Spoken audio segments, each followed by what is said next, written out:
He used to sing this. You did too. Thank you for the music, the songs I'm singing. Thanks for all the joy they're bringing. Who can live without it? I ask in all honesty. What would life be without a song or a dance? What are we? So I say thank you for the music, for giving it to me.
Hola, muy buenas noches y bienvenidos a el programa más musical del Cine Manicomio. Me encantan estas fórmulas así como de locutor rancio. El programa más musical del Cine Manicomio. Y ya queda poco para el fin de semana, amigos. Y estoy aquí con Rufino Pérez. Muy buenas noches, Rufino. Muy buenas noches, Dani Paquito. Qué bien, haciendo compañía a los amigos de la radio. En fin, Rufino, hoy tenemos material del bueno, porque, o no, pero hoy desde luego tenemos un material muy popular, porque estábamos hablando antes fuera de micro y Mamma Mía es un musical que desde luego ha trascendido la cultura popular y ha tenido un éxito fulgurante allá donde se ha estrenado. Sí, tanto en teatro como en cine, la verdad es que es un título extremadamente popular y de hecho hay que decir que es probablemente uno de los 4 o 5 musicales más importantes y más influyentes de los últimos 20 años, es decir, de lo que llevamos de siglo, lo cual puede parecer una afirmación un tanto aventurada. No tiene que ver, es decir, con la calidad artística, con la calidad intrínseca del título, sino con su influencia, con su legado. Sí. Bueno, quiero saludar también a todo el mundo que está en el chat, que hoy está bastante activo, y también mandar un abrazo a los amigos de Nakatomi Radio, que estuvieron hace un ratito también en su canal de Twitch celebrando su 5º aniversario. Y madre mía, los que estamos haciendo este tipo de cosas sabemos lo que cuesta llegar. Bueno, no sabemos porque llevamos 2 años y medio, pero vamos, imagínate llegar a 5. En fin, muchísimas gracias, dice de Hernández. ¿Quién se viene a defender, mamá mía, de las sucias garras de Dani? Ed, si algo he aprendido en mis muchos años de amistad con Rufino, es que a Rufino no le va a temblar el pulso a la hora de llevarme la contraria al respecto de mis opiniones. Pero, Rufino, antes te quiero preguntar por el término de musical jukebox, porque fíjate, tú tenías la revista musical La Huella, y cuando hace como 10, 11 años pensamos en reflotarla, uno de los temas que habíamos hablado de que podríamos tratar era el de los musicales jukebox. O sea que veo que es un tema que tiene cierta importancia y que además a ti te interesa o consideras que es un tema a tratar. Bueno, es sin duda un fenómeno interesante y no podemos ignorar la relevancia que ha tenido en los últimos años en la escena musical, ¿no?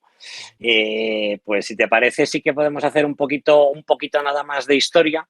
Los jukebox musicals, este es un término que en primer lugar hay que decir que acuña, es decir, que se menciona con este significado concreto por primera vez por parte del entonces crítico jefe de crítica teatral del New York Times, Ben Brantley, antecesor del jefe de la crítica actual, en una de sus columnas. A partir de ahí, más o menos, se ha llegado al consenso de que un jukebox musical es un musical de gramola, como también se les conoce en castellano, que debe cumplir 5 requisitos. Debe reutilizar, lógicamente, canciones ya existentes, canciones conocidas por el público. Debe incorporar personajes ficticios, al menos en parte, y hay que decir que aunque cada vez hay más jukebox musicals biográficos, pues siempre incorporan aspectos, personajes de ficción. Las canciones deben estar siempre conectadas a través de una narrativa y este es un punto fundamental. La producción debe estar pensada para ser presentada, lógicamente, en vivo y las canciones deben haber sido compuestas para un género distinto del teatro musical.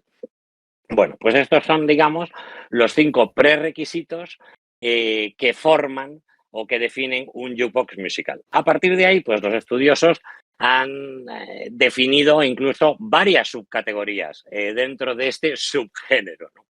En primer lugar, le voy a pedir al doctor que pinche una fotografía que tomé en el Museo de Broadway, en la sección en la que en este, por cierto, fantástico, recomendabilísimo museo, se habla de los jukebox y donde precisamente se mencionan las diferentes capas que puede incorporar un musical de estas características, ¿no? Es decir, pueden estar escritos por uno o varios artistas, pueden estar basados en una película, puede tratarse de una historia original, puede tratarse del repertorio de un único artista, puede ser biográfico. Bueno, aquí veis varios ejemplos y cómo además muchos de los musicales que aparecen en estas fotografías en pantalla cumplen no solo uno, sino varios de esos requisitos o de esas características, ¿no? Es decir, se trata también, hay que decirlo, de un subgénero, bueno, con unas fronteras algo difusas. Otros estudiosos han definido 3 subcategorías. La primera sería la del catálogo o repertorio de un artista, es decir, un musical que incorpora canciones, temas musicales seleccionados de un determinado artista, a veces incluso de un solo disco de ese artista. Pensemos, por ejemplo, en el American Idiot de Green Day, que fue en su día un gran éxito sobre la escena. Pueden ser biográficos y pondremos, por ejemplo, un fantástico ejemplo que es Beautiful, acerca de Carole King, o pueden ser de género, es decir, que realmente recopilen un determinado subgénero, categoría o era musicales, ¿no? Pensemos, por ejemplo, en Rock of Ages, pues que recopilaba canciones del rock de los 80, ¿no? De ese rock estadounidense americano tan característico. Otros estudiosos, sin embargo, hacen otro tipo de clasificación y dicen, bueno, pues en primer lugar pueden ser musicales basados en el repertorio de un solista y ser biográficos, por ejemplo, On Your Feet, que está basado en el repertorio de Gloria y Emilio Estefan. No he tenido la Oh, fortuna Rufino, pero tienes de que estar ver este deseando, musical. ¿no? Estoy Ah, deseándolo. De hecho, hace días que no duermo, claro, desde que este título ha vuelto a mi memoria, que lo había olvidado completamente, claro. poder tener la oportunidad de verlo.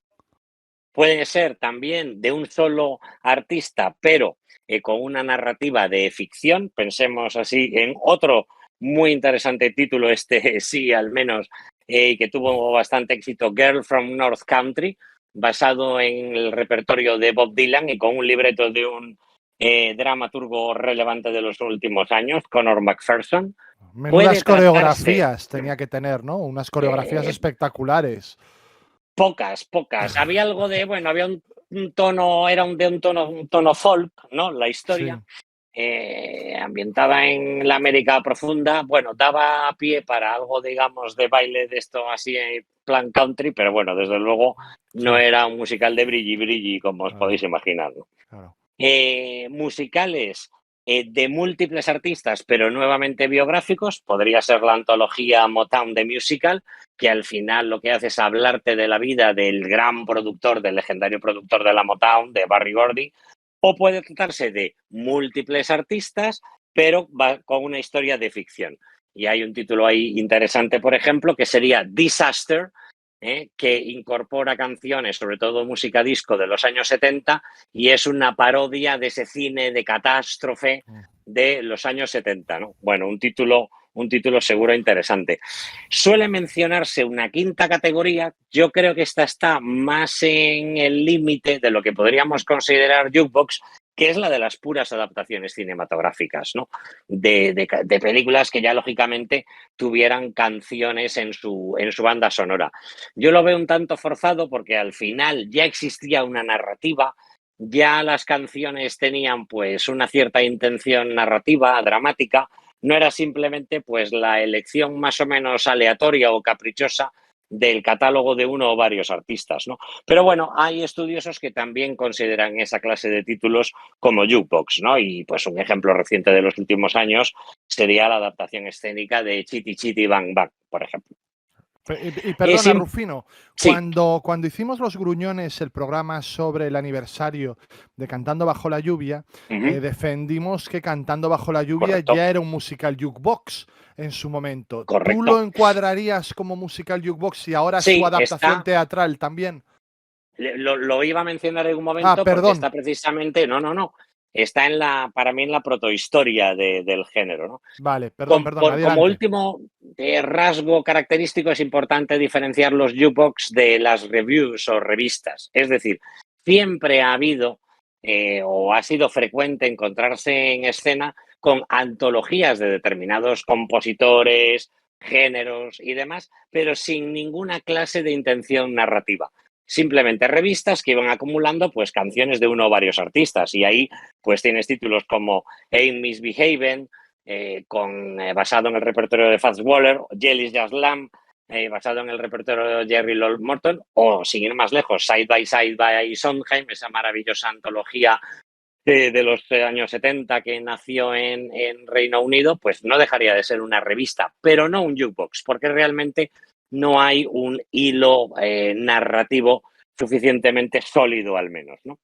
Y este espectáculo, por ejemplo, Fousey, aquel Ujú. espectáculo de tal, esto tampoco sería un jukebox para ti, estaría más cerca del tono de la revista también. Exacto, estaría más en la Vale, revista o lo que en estos casos llaman el dancical, ¿no? Que es pues una vale, revista, pero donde el elemento central son las coreografías, ¿no? Que también ha vale. habido bastantes ejemplos de ello.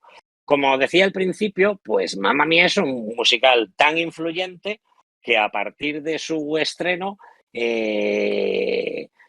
implica pues que se estrenan muchísimos jukebox. Fíjate, unas estadísticas. Entre el año 2000 y el año 2020, es decir, en 20 temporadas de Broadway que se enmarcan entre los ataques del 11 de septiembre y la COVID-19, se estrenaron en Broadway 270 musicales en total. De ellos, 54 eran jukebox. Es decir, hablamos de un 20%. Si dedujésemos de esa cifra las adaptaciones cinematográficas, que como digo pueden ser algo más discutibles en su pertenencia al género, igualmente hablaríamos de un 13% del total de títulos estrenados en estas 2 décadas. Es decir, hablamos de títulos que sin duda hoy son, en mi opinión, pues los herederos de los megamusicales, ¿no? Ocupan en la cartelera, ocupan en la mente, incluso en el corazón del consumidor, del aficionado, del turista, pues el espacio que antes dominaban, pues un Miss Saigon, un Fantasma de la Ópera, un Miserables. Si hablamos un poco más de historia y ya conectando con lo que estabas precisamente diciendo y nos preguntamos, pues, ¿cuál sería el primer jukebox? ¿No? Yo me he hecho esta pregunta preparando este programa porque hasta ahora no me la había hecho. Y el primer jukebox podríamos considerar que es pues una ópera popular, una ópera ligera llamada The Beggar's Opera, que se estrenó en Londres nada menos que en el año 1728 Joder. con libreto de John Gay e incorporando canciones populares del momento, baladas, arias operísticas, himnos religiosos, a veces alterando las letras y con arreglos especiales para ese montaje y con una historia que de hecho luego reciclaron Kurt Weill y Bertolt Brecht para la famosa ópera de Tres Peniques o Tres Cuartos y que por tanto persiste sobre las tablas.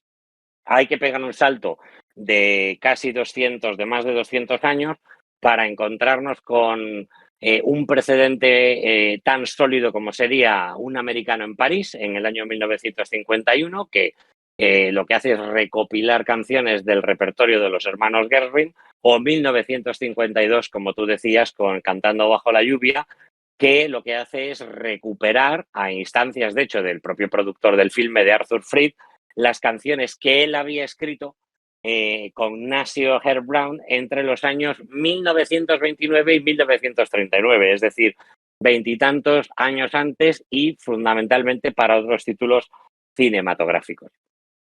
Bueno, pues creo que es un recorrido. Me ha adelantado un poco al preguntarte por Cantando bajo la lluvia, pero cuando uno sabe poco, está deseando decir lo que sabe para que parecer un poquito más inteligente.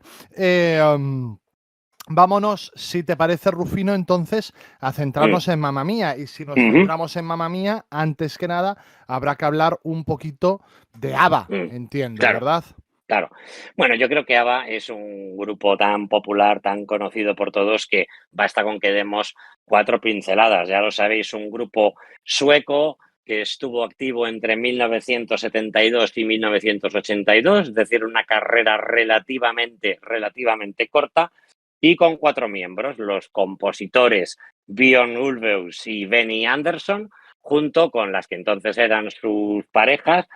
Todos ellos cantaban o tocaban algún instrumento. Agneta Falkhoff, el sueco no es lo mío, lo he de reconocer, y Annie Frid Lindstad. Bueno, de hecho, este grupo fue popularísimo en su momento, pero luego pasó al olvido. Es Total. decir, hoy no somos tan conscientes de que ABBA, tras dominar las listas de éxitos y ser extremadamente popular, pasó al absoluto olvido por parte del público. Hasta que es en el año 1992 cuando se recupera el interés por ABBA gracias esencialmente a 2 películas. A Priscilla, Reina del Desierto, y La boda de Muriel, ambas australianas y del año 1994. Eso junto con la publicación de un recopilatorio que fue ABBA un Gold. enorme éxito, Total. que es el archiconocido ABBA Gold, que luego tuvo pues secuelas o continuaciones y que ha vuelto a las listas cada cierto tiempo, ¿no? pero hay que recordar que ahí hay un lapso de tiempo en el que ABBA no es tan popular. En ese lapso de tiempo, pues por ejemplo, Benny Andersson y Björn Ulvaeus se embarcan en la composición de un musical llamado Chess, que primero publican como álbum concepto, luego estrenan, perdón, en Londres en 1986 y llevan posteriormente 2 años más tarde a Nueva York, y que es un absoluto fracaso, especialmente en Nueva York. Versión para la cual el director Trevor Nunn, del que hemos hablado en alguna ocasión, Sí. además se empeñó en hacer muchísimas alteraciones sobre lo que ya había estrenado en Londres y que fue absolutamente masacrado por la crítica. El entonces crítico en jefe teatral del New York Times, Frank Rich, el predecesor de Ben Bradley, al que mencionábamos antes, pues llegó a decir que tenía la consistencia de unas arenas movedizas. En Vale, fin, y eso yo creo fue de lo más generoso que escribió.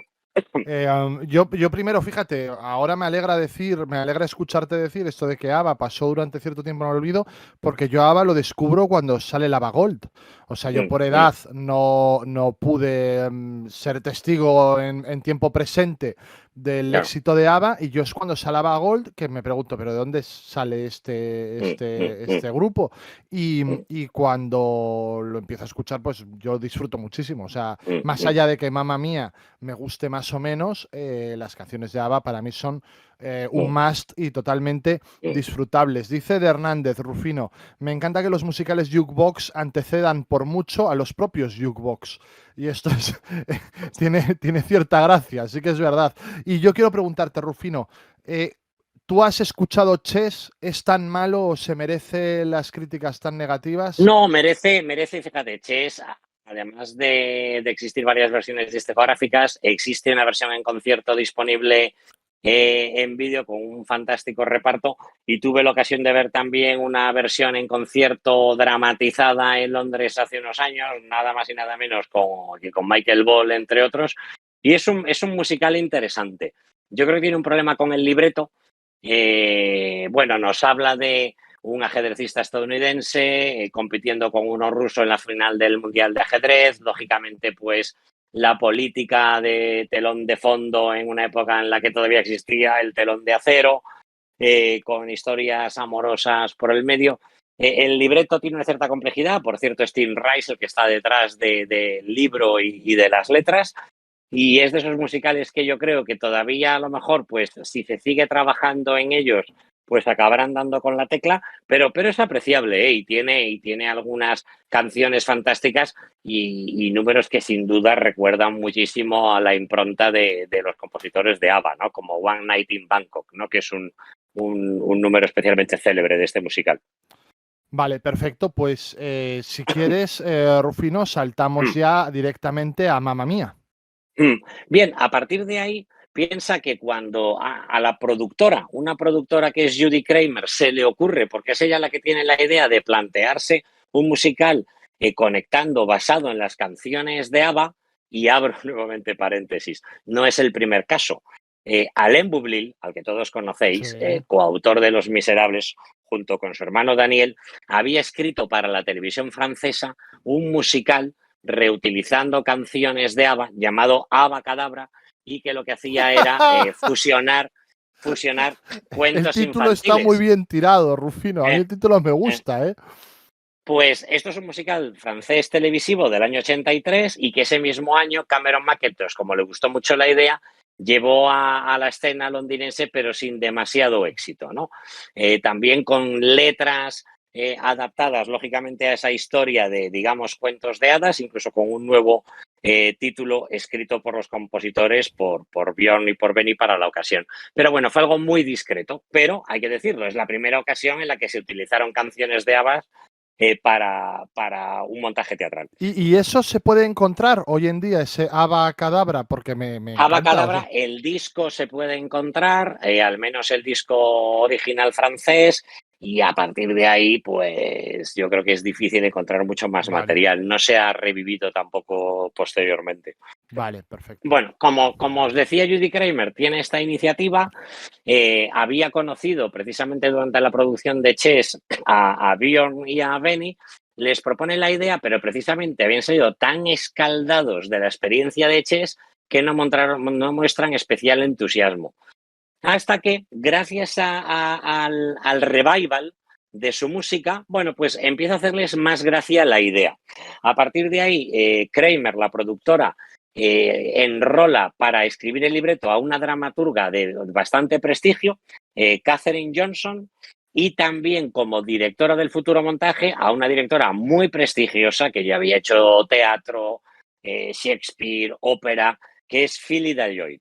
Es decir, ensambla un equipo de primerísimo nivel para una obra que, partiendo de la premisa de que va a utilizar canciones de ABBA, pues no puede tener unas aspiraciones artísticas profundas, sino que debe aspirar a ser un, eso sí, fantástico divertimento. Fíjate que hasta ahora hemos hablado sobre todo de nombres femeninos, ¿no? Por eso se dice que este es el gran mega musical femenino, ¿no? No cabe duda de que está la huella de todas estas autoras y creadoras en el montaje. Dicho lo cual, sobre el libreto de Katherine Johnson, seguro que sabéis que ha habido mucha rumorología sobre su inspiración.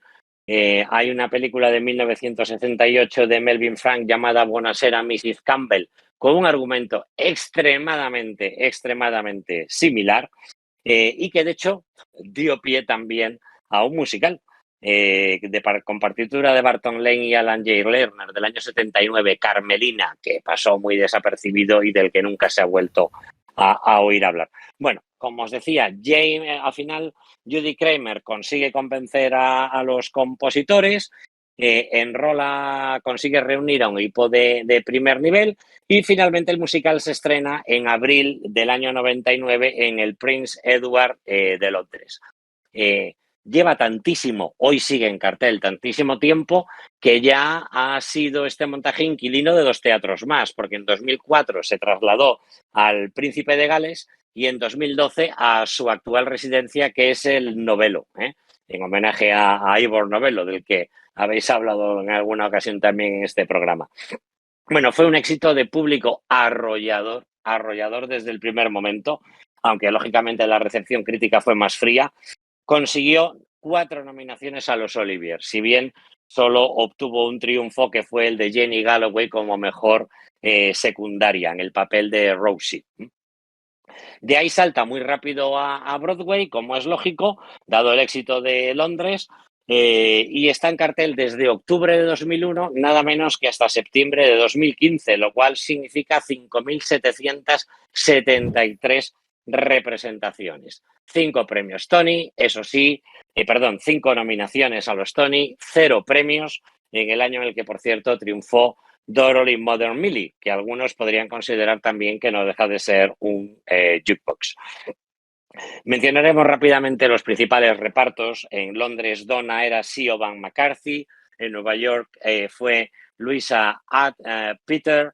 Rosie, Jenny Galloway, que por cierto también ha sido una Madame Thénardier fantástica en diversas ocasiones. Judy Kay, también una fantástica secundaria, de esas secundarias que son valor seguro en la escena neoyorquina, como Tania, Louise Plowright y Karen Mason, respectivamente, y como Sophie, que no deja de ser, se supone, el personaje central de la historia, pues Lisa Stoke y Tina Marigan, respectivamente. A partir de ahí, más de 50 producciones internacionales, incluyendo embarcaciones, cruceros de Royal Caribbean, donde, por cierto, a diferencia de lo que es habitual, que se suelen sintetizar los musicales que se llevan a escena como entretenimiento a bordo, pues ese montaje se representaba en su totalidad, lo cual no deja de ser también muy significativo.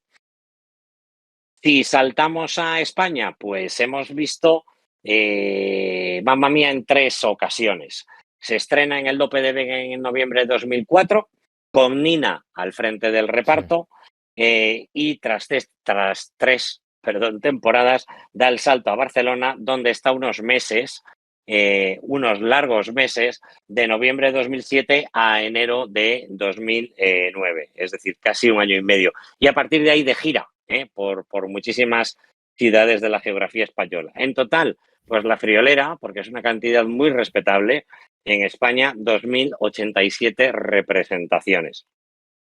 La misma producción, que es Stage, lleva también este musical nuevamente a escena en el año 2015, en noviembre, se estrena en Barcelona, nuevamente con Nina. Allí está durante unos meses, hasta febrero del 16, y emprende una nueva gira, con un total de 556 representaciones. Se dice, aunque yo no sé si es uno de esos datos realmente fiable, datos que no podemos comprobar, efectivamente, que Nina es la actriz que más veces ha encarnado sobre la escena a Donna. Por último, pues la versión que actualmente se puede ver en Madrid, estrenada en octubre del pasado año, del 22, es decir, está ahora, por lo tanto, en su segunda temporada en el Teatro Rialto, en la maravillosa Gran Vía madrileña. Donna, la titular, es Verónica Ronda, un montaje de Juan Carlos Fischer, porque esta no es una réplica. Esto, como suele hacer Som Produce, es un montaje original, con, por cierto, en esta ocasión, adaptación de David y Alejandro Serrano, que son viejos conocidos y amigos del programa.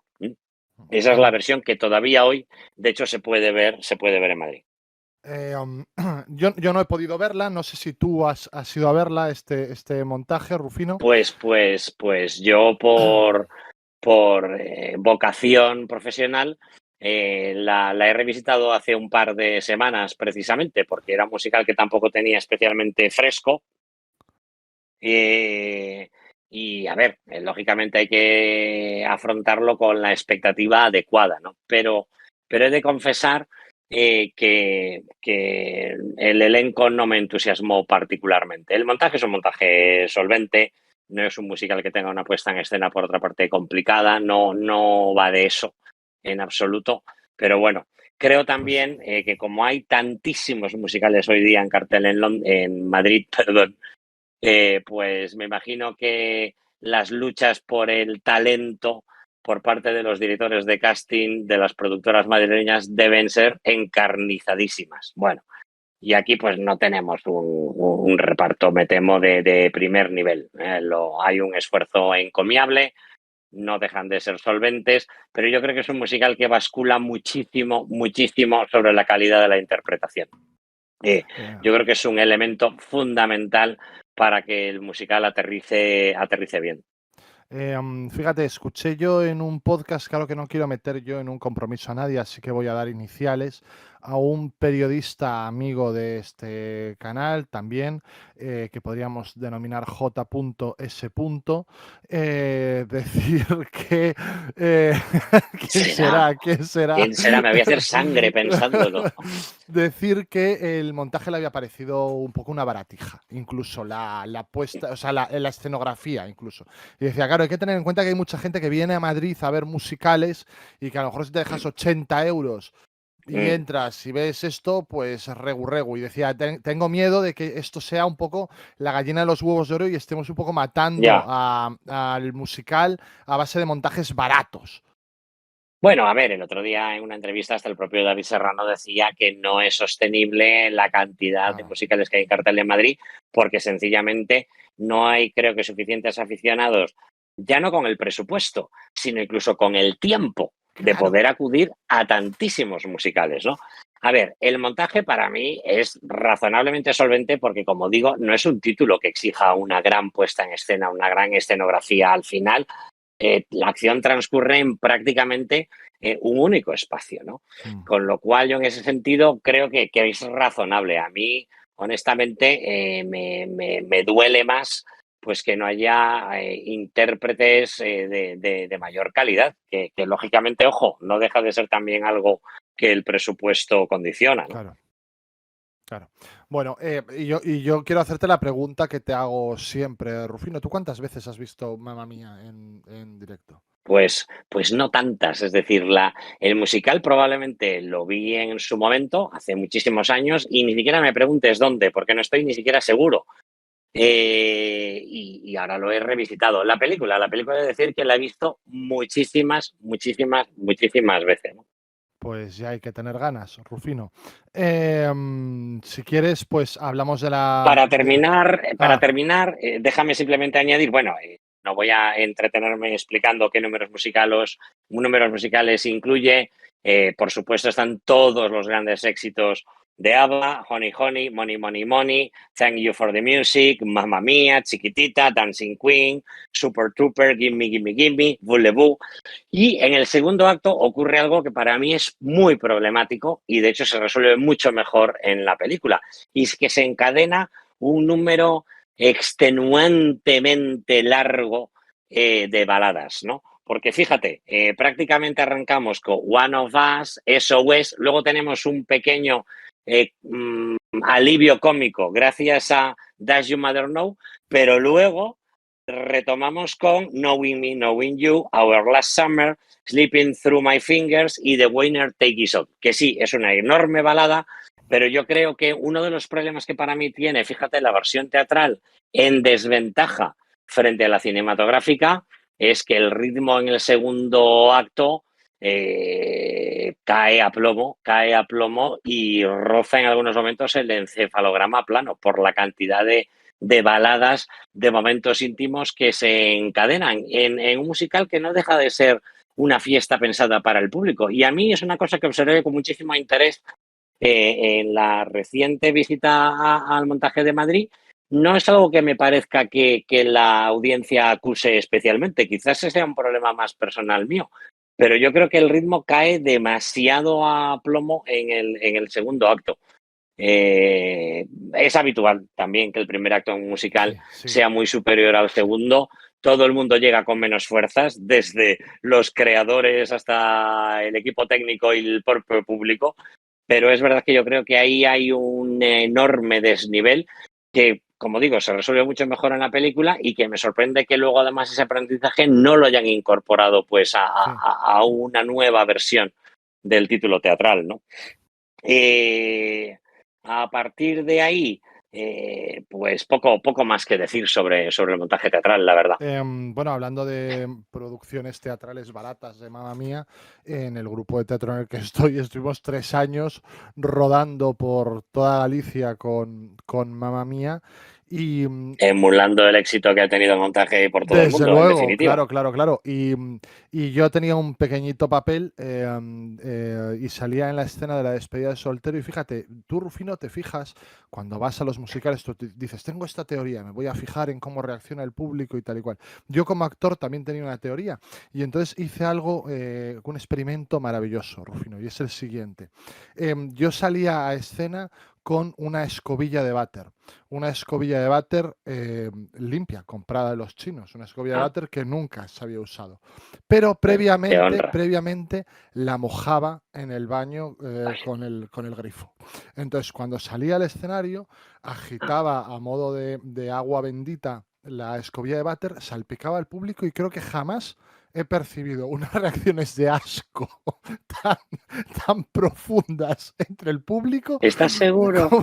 Bueno, una vez fui stripper, pero más allá, más allá de eso, me lo pasaba fenomenal Ya. generando esta Pero este repulsa era en un el papel público.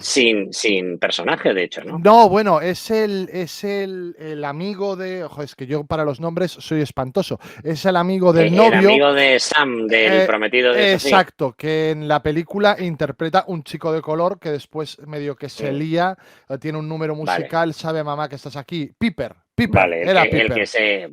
Vale, el que se lía por la noche con Christine Baranski y al día Exacto, siguiente le dice, corramos un tupido velo, anoche no exacto, pasó nada. exacto. Pues hacía ese papel, me lo pasé muy bien y fueron 3 años. Me Mm, decía Ari, qué pena que tengas que hacer una obra tanto tiempo que no te gusta. No, no, no, es una fiesta. Y Mamma Mía claro, es una fiesta fuera del escenario y os puedo asegurar que en el escenario también. O sea, hoy hablaba con una de las actrices de este montaje y me decía, es la primera vez en el que a lo largo de lo que dura el montaje yo he perdido el guión y nos quedaban 5 representaciones, 6 representaciones y ya me daba igual, porque era una fiesta, todo era una mm, fiesta. eh, Y la verdad es que sí que tiene esa habilidad mm. este montaje, más allá de que te guste Es más o que, menos. Claro, yo creo que, fíjate, hombre, yo nunca diría que está en mi lista de musicales favoritos, pero es un musical para pasárselo bien, es un musical que es honesto en sus pretensiones, yo creo que esa es una enorme virtud, no trata de trascender, sino lo de que trata es de una manera absolutamente honesta de hacer que el público se lo pase bien con una historia que tiene un MacGuffin maravilloso, hasta el punto de que al final ni siquiera se resuelve. Sí, Es decir, quién es el padre, no nos molestamos ni siquiera en daros la resolución finalmente, ni siquiera por cubrir ese pequeño expediente, porque eso no era más que el pretexto para compartir momentos divertidos y de fiesta de un grupo cuyas canciones a todos nos apasionan o a muchísima parte del público le emocionan, entre todos, ¿no? sí. Y yo creo que hay que entenderlo como tal, como una fiesta. Y si eso, como tantas veces hemos dicho, es la puerta de entrada para que parte de ese público se acabe aficionando al género, quiera investigar, quiera ir más allá y acabe descubriendo pues otra clase de títulos con más trascendencia, con más valor artístico, etcétera, pues bienvenido sea. Necesitamos puertas de entrada a cualquier género, a cualquier afición, ¿no? Desde Siempre, luego. siempre lo hemos reiterado. Desde luego. Lo que sí está claro es que tanto el musical como la película tienen la fórmula del éxito, han calado en la cultura popular de un modo espectacular. La misma fórmula del éxito que yo creo que tienen las canciones de ABBA. Y aquí sí Sí, que me gusta pensar en esta película como pienso en otra película que no me gusta demasiado y que ha sido muy exitosa, como es Bohemian Rhapsody. Al final mm, va más allá de la calidad de la película, va de la comunión del espectador con las canciones. mm, El éxito no se puede explicar más allá de eso. Y en este caso sí que te voy a decir, Rufino, de una Meryl Streep que es un acierto espectacular. absoluto. Espectacular. Y creo, y esto es muy osado el decirlo, que es la película que convierte a Meryl Streep en una estrella popular más allá de una actriz de prestigio. Porque Totalmente, totalmente. La anécdota además es que cuando a su agente le llega la oferta, la rechaza sin siquiera consultar a Meryl Streep.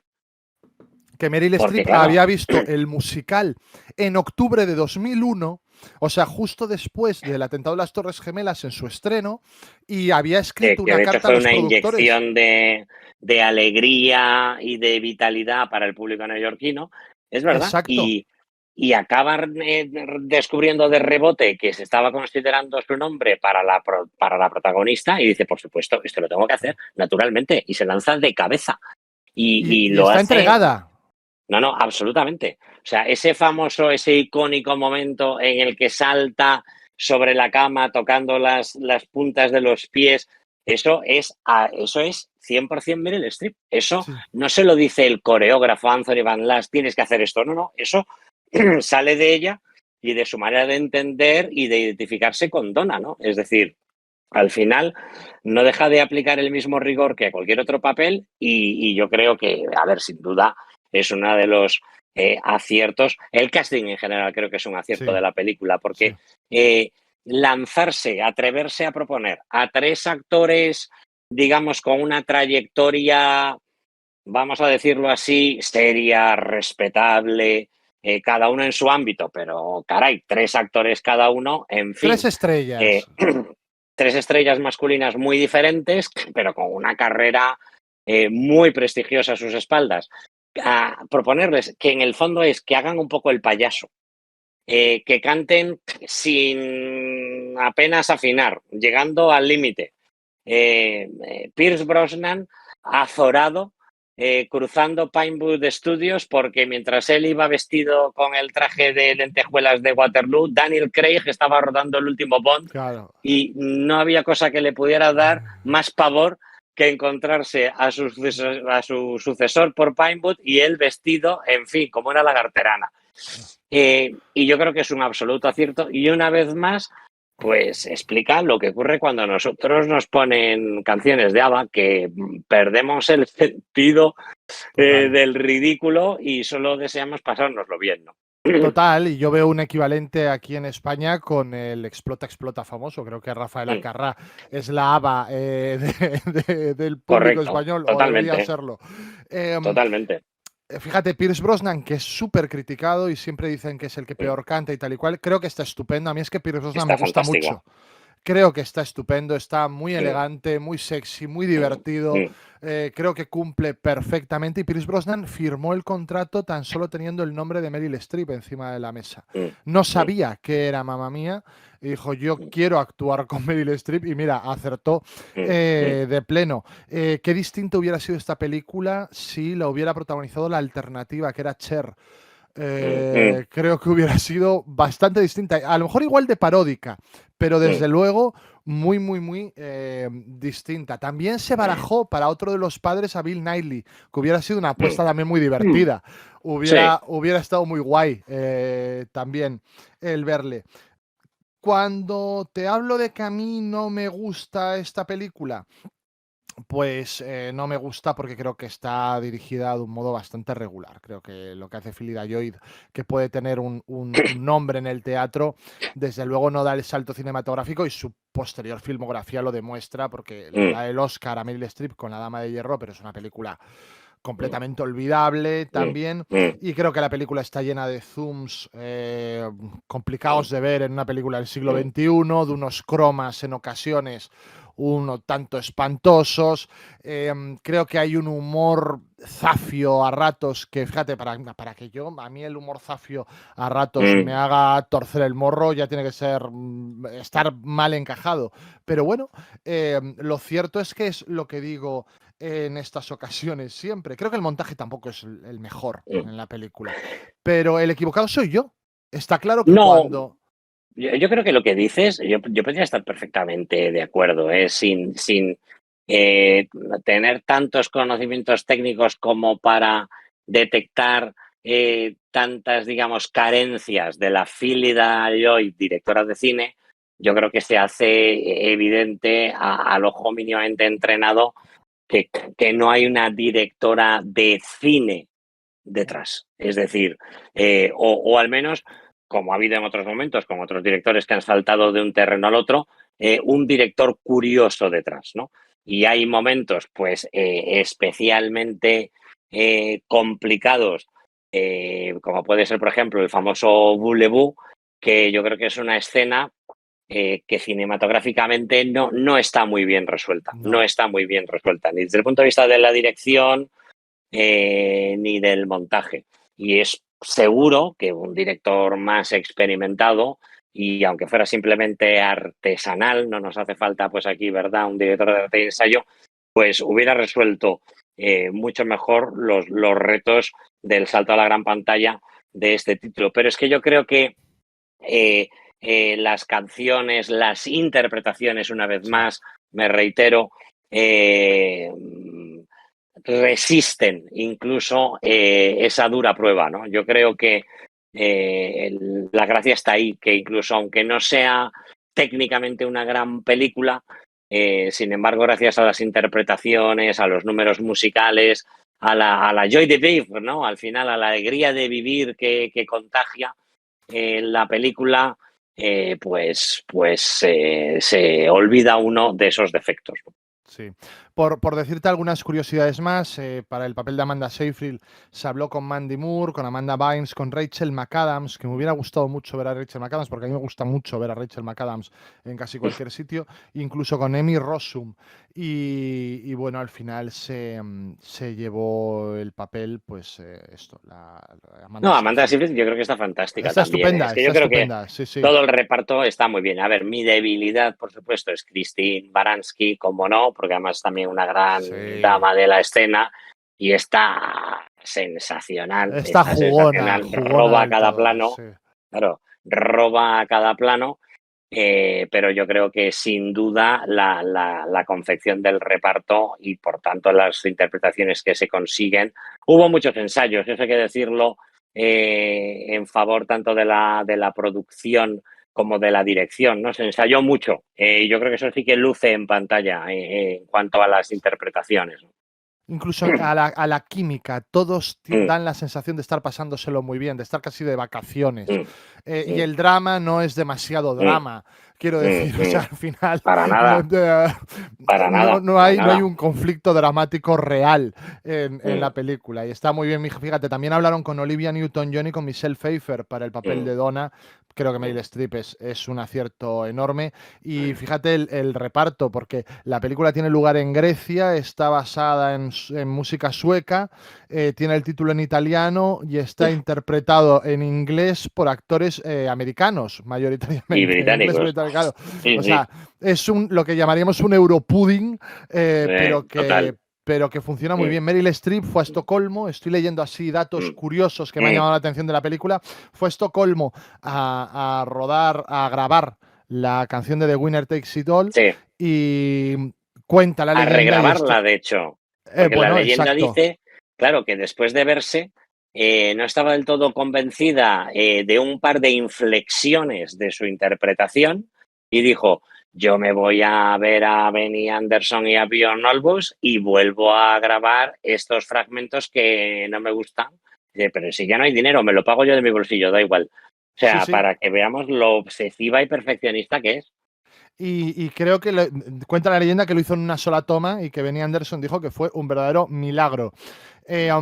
Fíjate, hay algo que me gusta mucho también de la película, Rufino, sabes que yo siempre intento, a pesar de que las películas me gusten regu, el rescatar cosas positivas. Mm, Y es esa figura de esos habitantes de la isla a modo casi de mm, coro griego, como de mm. comedia clásica Mm. griega, que siempre son los Incorporándose mismos. a la acción, sí. Exacto, Eh, y es una idea pues que a los que venimos del teatro nos mm. hace mucha gracia. Hablabas Bueno, de... esto llega hasta el extremo de que ya no digamos ese coro de secundarios, sino incluso los extras. O sea, Sí, sí, sí, sí, exacto. en el número musical de Mamma Mía, cuando están bajando hacia el muelle y de repente se empiezan a unir las mujeres del pueblo, que son mujeres del pueblo, donde Sí, están sí. rodando la película, o los fragmentos de película que se rodaron en esa localización, y vemos a esa señora mayor que va con esas ramas de leña Sí.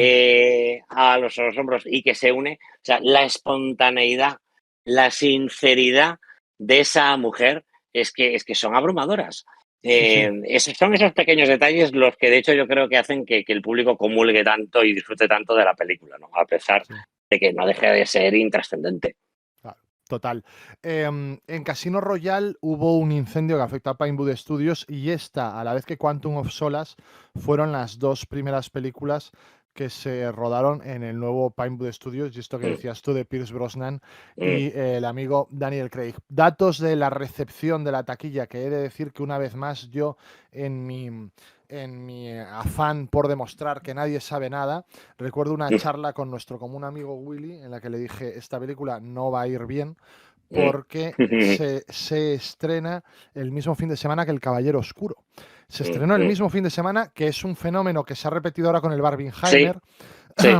Igual, película de Christopher Nolan y película Mm, destinada más bien al público femenino mm, o mm, como mm. tal se entiende.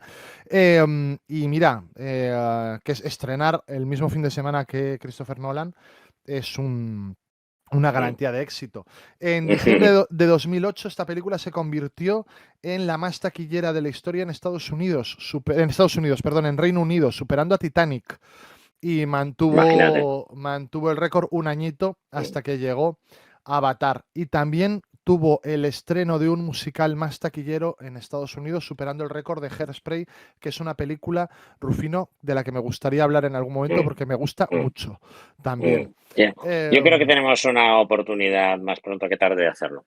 vale, Ya lo perfecto, hablaremos fuera de micro. perfecto. Bueno, pues Rufino, si te parece, Mm. ahora vamos a abrir la sección que va a ir rápido en esta Ay, ocasión, la sección Las TDK de Rufino, uy, ya ¿vale? ni me acordaba así que sí teníamos esta sección.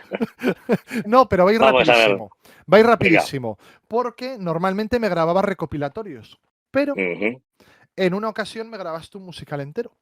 Anda. Porque me escuchaste hablar de Andrew Lloyd Webber y no sé qué y tal y cual. Y me grabaste Joseph and the Amazing Hombre. Technicolor Dreamcoat, que es un musical de estos que recuerdo además que tú decías esto mismo que dices de Mamma Mía, que es un musical fabuloso para iniciarse en los musicales. Concretamente me grabaste la versión de Londres de 1991 y en estas cosas que hacías tú, Jason Donovan. exacto, en la contraportada tal, me pusiste letra de Tim Rice, música de Lloyd Webber, Londres 1991, orquestaciones de John Cameron y me pones debajo el de Les Miserables, director Steven Pimlet creo que es, Joseph Jason Donovan, narradora Lindsay Hadley, Jacob y Potiphar, Aubrey Woods y Faraón David Easter. Bueno, pues esto es de lo que hablo mil veces, de lo importante que es, y en un momento en el que la cultura no estaba tan al alcance de la gente, y que conseguir en Vigo una copia de Joseph and the Amazing Technicolor Dreamcoat era una utopía directamente para un chaval de 15 años.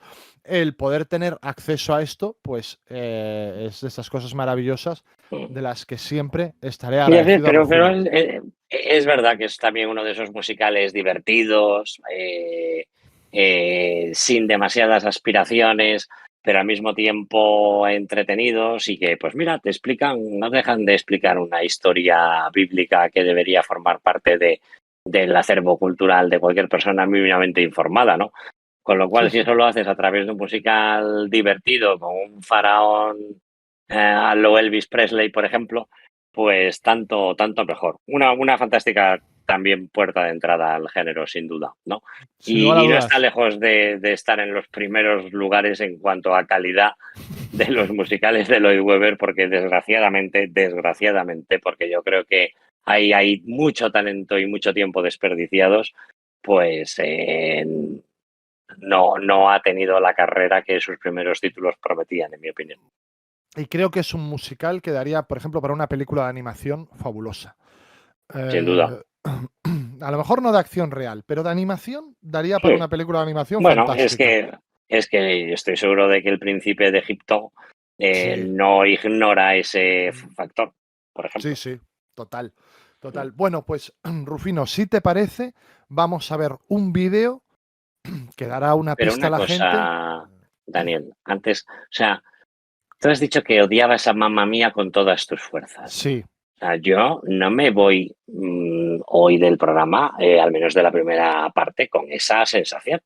Hombre, Rufino, te he dicho que está mal rodada, mal montada, que los cromas son un espanto, que el humor es zafio y conmigo no concuerda. Joder, Rufino. Pero que las canciones son geniales, que el casting es fantástico, que te lo pasas bomba. No, yo no me lo paso bomba viéndolo. No me lo paso bomba viéndolo. No. Bueno. De verdad que no.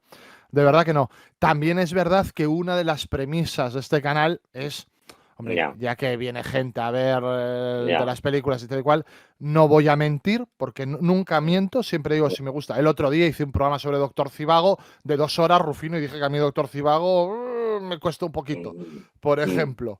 O sea que, bueno, pero sí que es verdad que nos gusta rescatar lo positivo que puede tener cada película. Dicho lo cual, tengo pesadillas, como tuiteé el otro día, todavía con Meryl Streep gritando "es Afrodita", que es uno de los momentos más vergonzantes y que peor me lo han hecho pasar en una sala de cine en los últimos 30 años, tranquilamente, Rufino.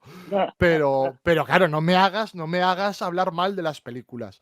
No me gusta. Vale. Y como yo, hay mucha gente en el chat diciendo ahora, Rufino, ¿qué dices, Rufino? Bueno, leo aquí. Ari MRG dice, por ejemplo, estoy con Dani. Odio Mamma Mía. No tengo acceso al chat, pero estoy seguro de que no nos estás diciendo nada que no sea absoluta y literalmente cierto. Bueno, eso no lo podrás comprobar nunca. Vámonos con un vídeo. Que nos va a dar una pista del musical que sí que me gusta, de los que vamos a hablar esta noche. Por lo menos la película musical que sí que me gusta. Así que en un momentito volvemos. You're just too good to be true. Can't take my eyes off of you. You'd be like heaven to touch. At long last, love has arrived, and I thank God I'm alive. You're just too good to be true. Can't take my eyes off of you. Pardon the way that I stare. There's nothing else to compare. The sight of you leaves me weak. There are no words left to speak. But if you feel like I feel, please let me know that it's real. You're just too good to be true. Can't take my eyes off of you.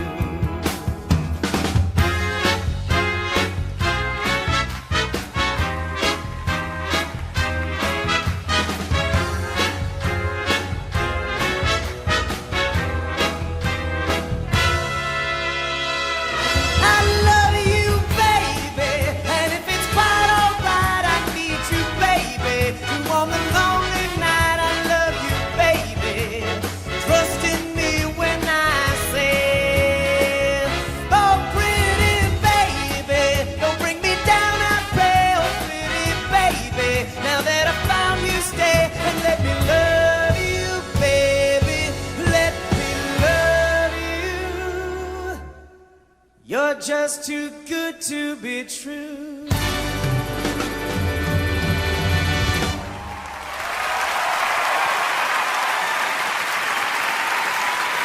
They ask you, what was the high point? The Hall of Fame, selling all those records, pulling Sherry out of the hat. It was all great. But the first time the four of us made that sound, our sound, when everything dropped away and all there was the music, that was the best. That's why I'm still out there singing. Like that bunny on TV with the battery, I just keep going and going and going. Chasing the music. Trying to get home. Who loves you, pretty baby? Who loves you, pretty mama? Who's always there to make you right? Who loves you, pretty baby? Who's gonna help you through the night? Who loves you, pretty mama? Who's always there to make it right? Who loves you? Who loves you, pretty baby? Who's gonna love you, mama? Who loves you? Who loves you, pretty baby? When the tears are in your eyes and you can't find a way, it's hard to make believe you're happy when you're gray. Baby, when you're feeling like you never see the morning light, you come to me, baby. You'll see Who loves you, pretty baby? Who's gonna help you through the night? Who loves you, pretty mama? Who's always there to make it? Who loves you? who loves you, pretty baby. Who's gonna love you, mama? Who loves you, pretty baby?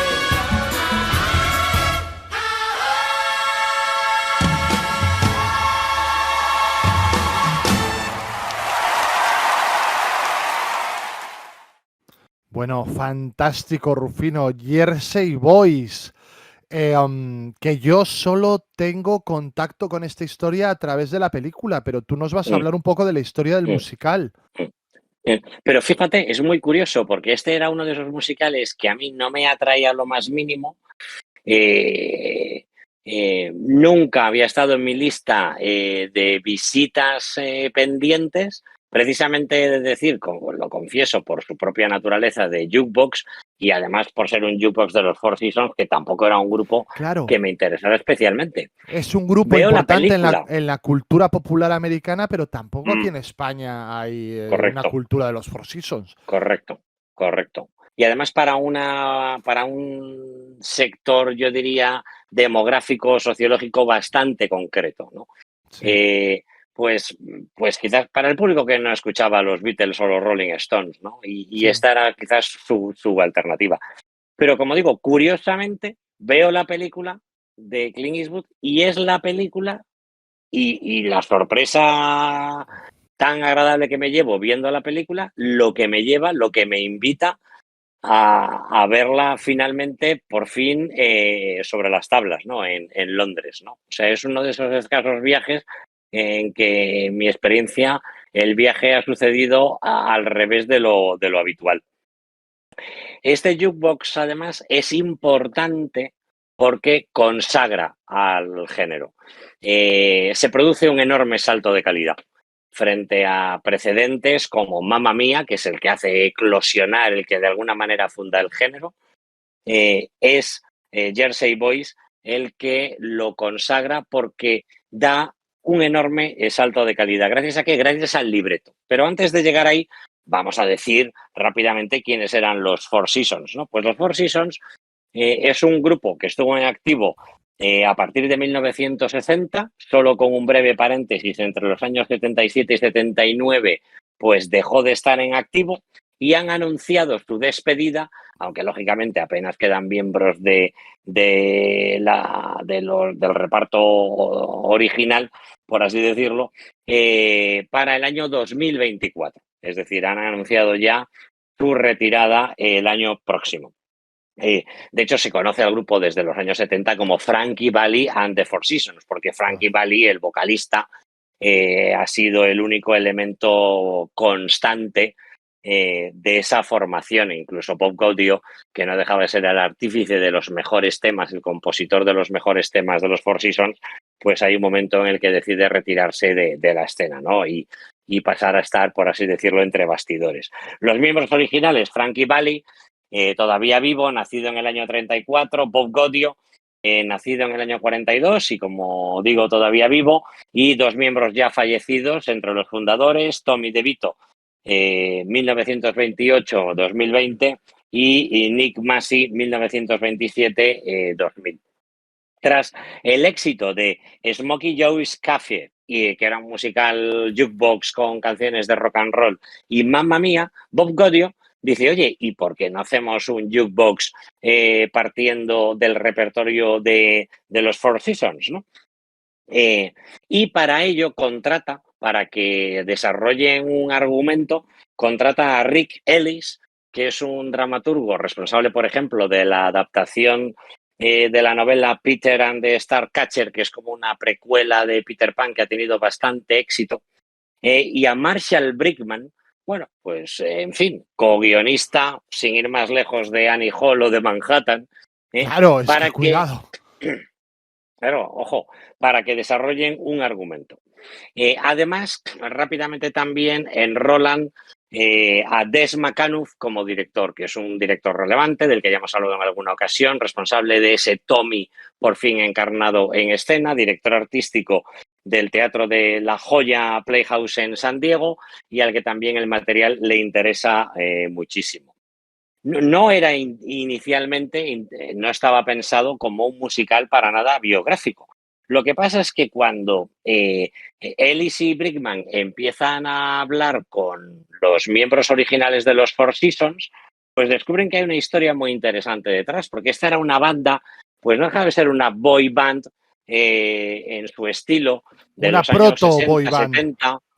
Sí, totalmente. Con una historia muy blanca, con unos miembros de los que nadie sabía nada, porque al final lo relevante era el grupo, no sus integrantes, a diferencia de lo que ocurría con unos Beatles o unos Rolling Stones, de los que todo el mundo era capaz de recitar de corrido, pues quiénes eran todos sus miembros. Y tirando de ese hilo descubren además pues que hay una historia muy interesante detrás, ¿no? Que alguno pues tiene antecedentes penales, ¿no? Que ha tenido relaciones con la mafia de New Jersey, y entrevistan a los Four Seasons que estaban vivos en ese momento, ¿no? Es decir, a Valli, a Gaudio y a DeVito. Masi ya había fallecido en ese momento, pero habiendo escuchado que se iba a plantear esa idea, también la respaldaba. Y en una de esas entrevistas, DeVito le dice a Ellis y a Brickman literalmente lo siguiente: no hagáis caso, no escuchéis a los otros. Yo os voy a contar lo que pasó. Y eso es lo que Brickman llama el momento eureka, en el que dicen, ya sé cómo tenemos que estructurar esta historia. Vamos a contar la historia de los Four Seasons en 4 estaciones. Es decir, cada etapa la va a explicar uno de los miembros de la banda, lo cual pues se ha considerado en algún momento el efecto Rashomon, ¿no? No es tanto así porque no es la misma historia contada reiteradamente desde ángulos diferentes, sino que es una historia secuencialmente contada por 4 voces distintas y eso sí, con contradicciones o desde el punto de vista más, digamos, de las emociones, ¿no? De las reacciones a los sucesos que se van encadenando. Es decir, lo que se contradice no son tanto los hechos como las emociones de los diferentes miembros de la banda.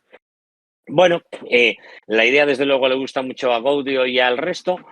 Se tratan de desentender bastante del desarrollo del musical para, digamos, no influir o no sesgar. Intentan que se escriba una historia lo más objetiva posible, aunque no cabe duda de que ahí el peso de Gaudio y de Bali pues, es fundamental y siempre que hablamos de, en fin, ficciones basadas en hechos reales, ante todo hay que recordar que hablamos de ficciones, no de otra cosa. Pero bueno, lo desarrollan, le dan mil vueltas al título, si debería ser, pues como es habitual, referido a uno de los mayores éxitos del grupo, pero eso no les gusta, ¿no? Porque les parece un gancho excesivamente comercial. Y Gaudio también les dice a los autores, mira, al final nosotros éramos unos chicos de Jersey, éramos unos Jersey Boys, ¿no? Y se anclan a ese título, ¿no?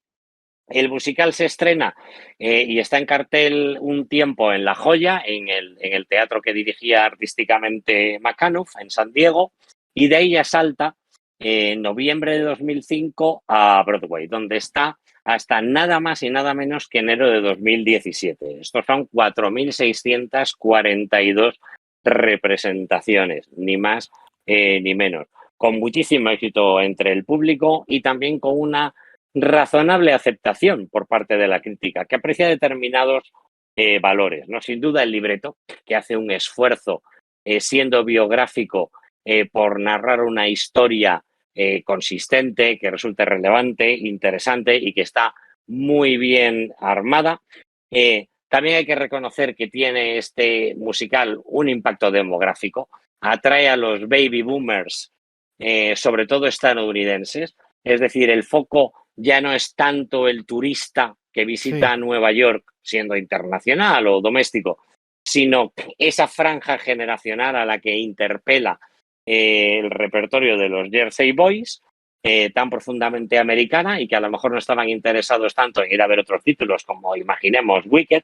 Y por último, también unas fantásticas interpretaciones. Ben Brantley decía en su crítica, la gente se olvida de que el que está cantando no es Frankie Valli, lo cual es especialmente meritorio. Y también marca una tendencia, que es encontrar cantantes que sean capaces, teniendo su propia personalidad, pero de emular y hacer olvidar al público que a quien están viendo no es el cantante original. Eso luego trasciende a la gran pantalla y lo vemos en Bohemian Rhapsody, yo creo que con no demasiada fortuna, o lo vemos en el biopic de Elton John, yo creo que ahí, por ejemplo, con muchísimo más éxito.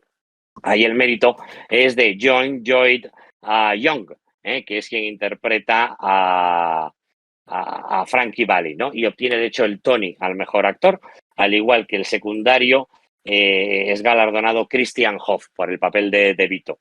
Gaudio lo interpretaba Daniel Richard y Masick era J. Robert Spencer.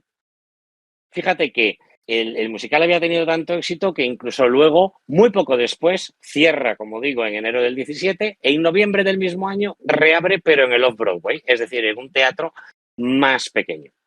Y ahí se mantiene en cartel pues hasta hace nada, hasta mayo de 2022, lógicamente con el descanso forzado que provocó la pandemia, ¿no?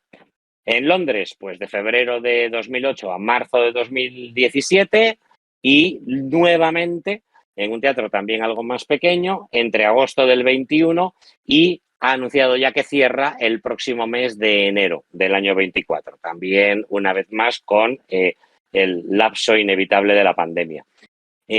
Como os decía antes,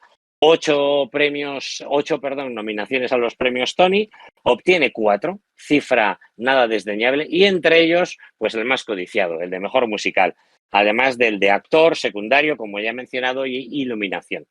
Y en los premios Olivier obtiene 5 nominaciones, aunque solo gana 1, eso sí, el de mejor musical.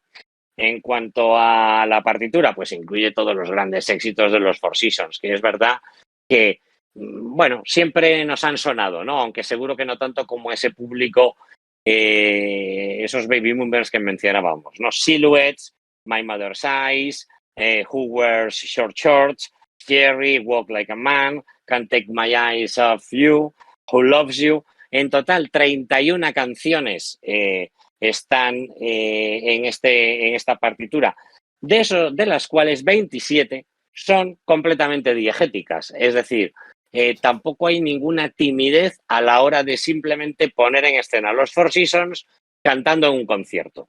No hay grandes pretensiones narrativas en la selección del repertorio. Como digo, 27 de las 31 son absolutamente diegéticas. Hay que decir además que, como ya ocurría en Mamma Mía y es también un fenómeno habitual en los jukebox, pues hay un post-concert, ¿no? Termina el musical, el público se levanta, aplaude y entonces la compañía pues interpreta, hace el reprise o incorpora incluso alguna nueva canción, 2 o 3 canciones ya con todo el público en pie, con ese mini concierto que, no lo olvidemos, no deja de ser un magnífico truco para manipular al público y que todavía se vaya, si cabe, más contento a casa. En fin, pues esto es rápidamente Jersey Boys. Como digo, un musical muy relevante. Fíjate, Rufino, yo le iba a achacar a la popularidad de los Four Seasons en Estados Unidos, pero desconocía que la obra había triunfado tanto en Londres también. Entonces, pues a lo mejor es que su importancia en la cultura es más en la cultura anglosajona que en la americana como tal. Sí. Lo cual, pues mira, ya algo que he Y el aprendido. musical ha viajado bastante, pero desde luego muchísimo menos que Mamma Mía, ¿no? Pues Claro. ahora está en una docena de países, quizá, ¿no? Y no es el musical que esperas ver en España, por ejemplo. No. Di que tampoco esperábamos ver The Book of Mormon. Ya, Y ahí totalmente. está. O sea, y afortunadamente ahí lo tenemos. Eso exacto. Dice Diego Luis Cele, yo soy de los que defienden la película de Eastwood y mira que le zumbaron de lo lindo. Luna Byron dice, a mí la peli me gusta mucho, es de esas pequeñitas de Eastwood. Yo te diré que pequeñita la peli tampoco es, ¿eh? O sea, la peli tiene unos valores de producción importantes. A mí también me gusta mucho y además me gusta desde la primera vez que la vi. Hablábamos antes fuera de micro con el doctor también, que es una época de Eastwood en la que Eastwood ha tenido distintas épocas. Yo siempre hablo de los thrillers de Eastwood de los 90, que me gusta mucho, desde Poder Absoluto casi hasta Deuda de Sangre, que es una época que temáticamente va muy junta. Y aquí también creo que Jersey Boys podría hacer una trilogía apócrifa con El Intercambio, que es una película que me gusta mucho también, y con J. Edgar, ¿no? Hablando de esa América clásica, lo podrido que había detrás de esa América más o menos ideal y que tenía pinta de ser muy elegante y de oler muy bien. Sí, anterior, ¿no?, a la revolución sexual, ¿no? Exacto, sí. Sigo diciendo, por ejemplo, y te lo comentaba a ti, Rufino, que es una película en la que Eastwood transita los caminos un poco de Scorsese. Solo que desde. Fíjate lo que es que Scorsese tenga 80 y tantos años, Rufino, que el otro día escuché que Scorsese era un narrador clásico. Y digo, joder, si Scorsese es un narrador clásico, madre mía. Ya. Eastwood Con lo sí que nos es. voló la cabeza cuando vimos uno de los nuestros en el cine. Claro, o sea, es que es de todo menos clásico Scorsese. Ama el cine clásico, pero yo nunca diría que es un narrador clásico. Eastwood sí que es un narrador clásico. Y aquí se ve mucho la diferencia. Probablemente en lo temático sea una película que apasionaría a Scorsese, incluso en lo musical. Tiene mucho el cine de Scorsese de este tipo de música que no el de Eastwood. Eastwood siempre la asocias al jazz, desde Bird hasta las bandas sonoras que él ha compuesto para sus películas, o incluso la carrera musical de su hijo que se ha desarrollado en el jazz. También parece que está un poco alejado de esta temática musical. Sorprende mucho que Eastwood se acerque aquí y es curioso el poder ver una película de Scorsese rodada a lo Eastwood, ¿no? Me llama Mm. mucho la atención esta mezcla. Y te diré, Bueno, y Rufino, con Joe Pesci como personaje de la película, total, porque fue quien le presentó a Frankie Valli, o sea, quien llevó a Bob Gaudio a los entonces miembros de los Four Seasons y les invitó a conocerle y a incorporarle al grupo. O sea, imagínate. total, total. Y curiosamente, Joe Pesci, que nunca ha trabajado con Clint Eastwood. Eastwood. Pesci, de hecho, dice que se basa en Tommy DeVito para interpretar al gángster de uno de los nuestros. Y hay varias frases en esta película, desde lo consideras gracioso, te estás riendo, te ríes de mí, a la reacción, por ejemplo, que tiene cuando están negociando quién se queda con el dinero o quién puede manejar el dinero del grupo, rompiéndola así. Eso es puro Joe Pesci en uno de los nuestros. Y Pesci siempre dijo que él se basó en el propio Tommy DeVito para hacer su personaje. De hecho, Pesci y DeVito aparecen juntos en Casino, en Dos chiflados en remojo y en El buen pastor. O sea que realmente había una amistad y una relación real desde la infancia y que perduró durante el tiempo. Pero te iba a decir, Rufino, que para mí el gran acierto de esta película es el primer miembro del reparto que fichan, que es Christopher Walken, que para mí es el que marca la diferencia y creo que está fantástico en esta película. Para mí Está probablemente, enorme. pero fantástico. Para mí probablemente es su mejor interpretación del siglo XXI junto a la de Atrápame si puedes, que estaba estupendo también ahí y allí le nominaron al Oscar. Aquí es una presencia que, fíjate, yo veía la película esta vez, Rufino, y decía, claro, ¿quién podría haber hecho este papel? Es que ni De Niro ni Pacino. Sería distinta la película. Walken está fantástico. Pienso en un Jim Hackman que ha trabajado mucho con Eastwood, pero tampoco estaría en ese papel. Creo que Walken Sí, porque está es muy fantástico. sutil. Sí, Es muy sutil y yo creo que eso consigue generar simpatía o al menos no genera antipatía, por lo que no deja de ser el jefe de la mafia, pero como actúa como un, digamos, padrino en el mejor sentido sí. del término, si quieres en el más religioso, para el grupo, para Frankie en particular, pues yo creo que hace una interpretación matizadísima y eso es un acierto. Y Es un papel que se hubiera podido permitir muchísimos excesos en otras manos. claro, total. Por eso te decía que con Pacino o con De Niro la película hubiera transitado otros caminos. Y a su vez, generando un aura de respeto, quiero decir, sabes que es un tipo peligroso, nos cae bien, pero tú sabes que en cualquier momento ese señor puede liarla. Creo que está estupendo, ya te digo, fue el primero que ficharon para la película.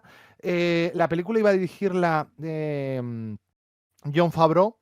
Y de hecho le hizo el Y demos casting. gracias. Y demos gracias, exacto, que hizo Iron Man 3 o una cosa de estas en aquella época para que no la dirigiera. De hecho, uno de los aciertos de Eastwood es que se trae a gran parte del reparto de Broadway, desde el protagonista hasta Correcto. los otros miembros, que no eran quizá los que estrenaron la obra, pero sí los que habían Sí, estado habían sobre pasado las tablas. Sí, exacto. Pues Favreau rechazó a todos en el casting que hicieron y es Eastwood cuando entra, cuando dice, no, yo quiero a estos que conocen perfectamente los personajes. Los actores, Rufino, esto que hemos hablado mil veces con respecto a Los Miserables, aquí también cantan ellos en el set. O sea, no son grabaciones y hacen playback, sino que las canciones y los conciertos las interpretan ellos en el propio set, lo cual también le da otro aire a la película. Mucha autenticidad. Curiosamente es una película que, fíjate, yo a partir de Gran Torino, a Eastwood, y aquí perdóname si divago un poquito, pero a Eastwood a partir de Gran Torino, incluso en Gran Torino, siempre le achaqué que a medida que se iba haciendo mayor, cuidaba menos el aspecto visual de las películas. Esta es la primera que rueda en digital y creo que esta película rompe eso. Quiero decir, esta película, yo no sé si es porque debutaba en el digital Eastwood, la fotografía está muy cuidada. Creo que la película luce muy bien, no luce barata en ningún momento. La puesta en escena es muy cuidada. Le pasó a Allen durante una época y por eso me alegro que empezara a trabajar con Storaro. Hubo una época en la que las películas de Allen eran feuchas, pienso en Conocerás al hombre de tus sueños o en la de A Roma, con Amor. pero de golpe llegó Storaro y otra vez la ha vuelto a anclar un poquito en una puesta en escena mucho más cuidada. Y creo que aquí Eastwood, precisamente por debutar en el digital, la gramática de la película y el look visual de la película están verdaderamente bien. Son de película con caché. A Frankie Valli le preguntaron por la película y dijo que ni le gustaba el cast, ni le gustaba lo que contaba, ni cómo lo contaba, y que creía que había muchas cosas. Bueno, en fin, esto hay que achacarlo también a estas grandes estrellas cuando Ya, ven su vida o en la edad. escena y no han podido meter ellos tampoco demasiada mano o tal. Bueno, pues Mm, vete tú a saber. No habló especialmente bien de la película. Más cosas que me gustan de la película, Rufino. ¿No ves aquí como si me gusta de verdad? Yo sí que me explayo.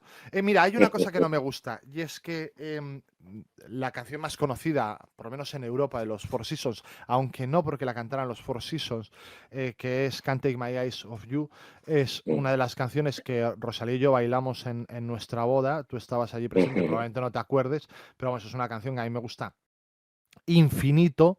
Y creo que es uno de los momentos finales de la película que deberían funcionar como clímax y que ahí el clímax no funciona demasiado,